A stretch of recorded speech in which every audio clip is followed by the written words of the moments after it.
সফল এবং ঐতিহাসিক কোটা সংস্কার আন্দোলনের শিক্ষার্থীদের যারা সমন্বয়ক কিংবা যারা নেতা, শিক্ষার্থী নেতা, তাদের সাথে সরকার আসলে কি করেছে? অবাক করা গোপন অনেক তথ্য সামনে আসছে এবং সামনে আরও অনেক তথ্য আসবে। দর্শক, আপনারা সমন্বয়ক নাহিদের কথা জানেন। নাহিদকে কিভাবে অমানবিকভাবে নির্যাতন করে রাস্তার পাশে ফেলে দেওয়া হয়েছিল, সেই তথ্য আপনাদেরকে শুনিয়েছি। এগুলো শুনবেন, মুখস্থ করবেন, শেয়ার করে রাখবেন। আর এক তথ্য সামনে এসেছে, আর এক তথ্য ফাঁস হয়েছে। আসিফ মাহমুদ এতদিন ডিসঅ্যাপিয়ার্ড ছিলেন, গুম অবস্থায় ছিলেন, সেখান থেকে ফিরে এসে বক্তব্য দিয়েছেন। এর মানে আসিফ মাহমুদ এই আপসহীন নেতা, ওরা হচ্ছে ভবিষ্যতের নেতা। কিসের মির্জা ফখরুল, কিসের নজরুল ইসলাম খান, তারা কি সাহস দেখিয়েছে?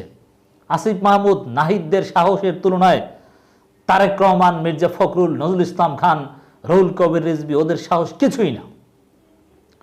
ওরা যে ইতিহাস সৃষ্টি করেছে বাংলাদেশে, এরকম ইতিহাস বিএনপি জামাত তৈরি করতে পারেনি। এরশাদ বিরোধী আন্দোলনে বিএনপি জামাত আওয়ামী লীগ মিলে যা করেছিল, তার চাইতে কয়েক গুণ সফল ইতিহাস তৈরি করে দেখিয়েছে এই আসিফ মাহমুদ, নাহিদ। ওরা ওদেরকে, শিক্ষার্থীর নেতাদেরকে শুরু থেকেই কেনার চেষ্টা করেছিল সরকার, ভয় দেখানোর চেষ্টা করেছিল, গুম করার চেষ্টা করেছিল, অনেক কিছুই করেছিল। কিন্তু কোনো থ্রেট, কোনো কিছুতে ওরা ওদের আদর্শ থেকে, ওদের অবস্থান থেকে এক চুলও নড়েনি। ওদের প্রতি হাজারো স্যালুট আমার বিশ্ববিদ্যালয়ের ছোট ভাই আসিফ মাহমুদ, নাহিদ। ওরা নাহিদ কি লিখেছে দেখেন দর্শক। আসিফ মাহমুদ কি লিখেছে, নাহিদের বিষয়টা তো এর আগে আমি বলেছি, আলাদা শুনবেন। আমি আসিফ মাহমুদ, বৈষম্য বিরোধী ছাত্র আন্দোলনের সমন্বয়ক।